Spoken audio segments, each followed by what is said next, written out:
بسم اللہ الرحمن الرحیم نحمدہ ونصلی علی رسولہ الکریم اما بعد۔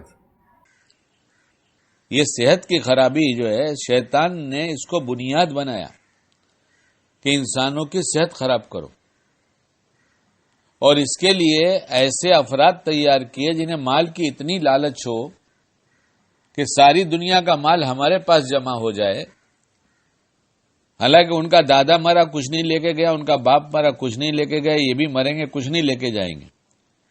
لیکن جب آدمی شیطان کا شکار ہوتا ہے اور مال کی ہرس و لالچ آتی ہے تو پھر کچھ بھی کرنے کو تیار ہو جاتا ہے۔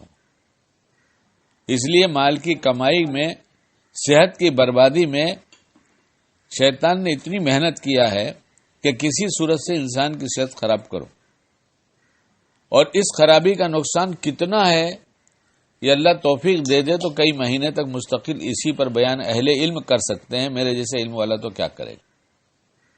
اس لیے کہ جب رات کو گیس بنے گی، سینے پہ چڑھے گی تو نیند نہیں آئے گی، کروٹ بدلے گا، نیند نہیں آئے گی، اور یہی گیس کہیں نہ کہیں درد پیدا کر دے گی۔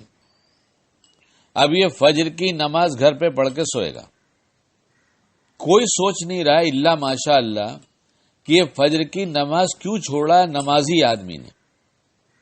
تو جب سوال ہوگا تو اس کے پاس ریزن اتنا اچھا ہوگا کہ اس کے لیے جماعت چھوڑنا جائز ہو جائے گا، مسئلے کے اعتبار سے جماعت چھوڑنا جائز ہو جائے گا۔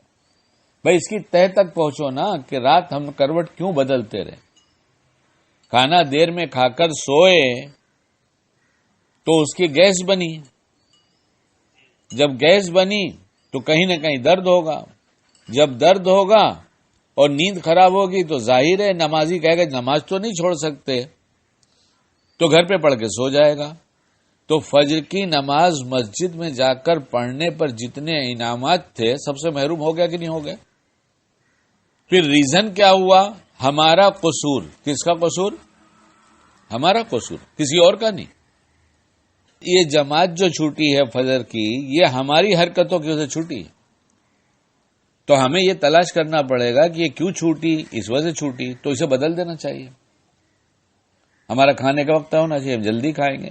بھئی کوئی ایسی جگہ سروس کرتا ہے جس کو موقع ہی نہیں ہے، وہ بیچارہ کیا کرے؟ حالانکہ سب ہو سکتا ہے، نہیں ہو سکتا ایسا نہیں، وہ بیچارہ اپنی روٹی لے کے جائے، وہ گھر آ کے 11 بجے 12 بجے رات کو کیوں کھائے؟ وہ اپنا کھانے کا انتظام کر کے جائے نا۔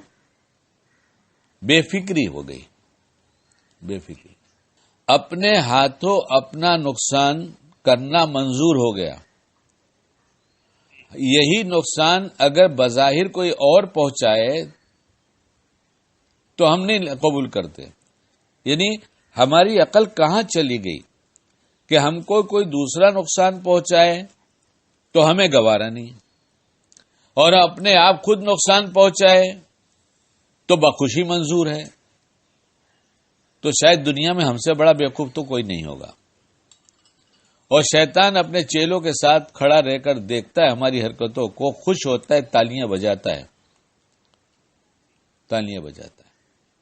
تھالی بجانے سے کرونا جاتا ہے، اور وہ جو تالی بجاتا ہے وہ ایمان لوٹنے تک کی کوشش میں لگا ہے، اور جتنا کامیاب ہو جاتا ہے اس کامیابی میں شیطان تالی بجاتا ہے کہ ہم نے یہاں تو پہنچ گئے، تھوڑی سی اور محنت کرو، تھوڑی سی اور محنت کرو، اور اس کا پورا بیان 2-4 گھنٹے ہو تو کام ہوگا۔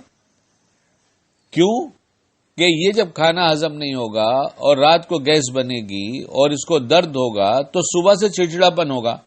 کیا ہوا؟ تم اب تک چائے نہیں لائی، ابھی دیکھو ناشتے کا ٹائم کہاں چلا گیا، اور غصہ ایمان کو خراب کرتا ہے۔ اب شیطان کی تالیاں اور تیز ہوتی ہیں کہ تھوڑا سا اور کر لے، اتنا خراب کر دوں گا کہ ایمان رہے گا ہی نہیں۔ اتنے بڑے دھوکے میں ہم پڑھ کر زندگی گزار رہے ہیں اور سمجھتے ہیں ہم بہت سمجھدار ہیں۔ اللہ تعالیٰ ہمیں سچی توبہ کی توفیق دے۔ اللہم ارزقنی طیبہ واستعملنی صالحہ۔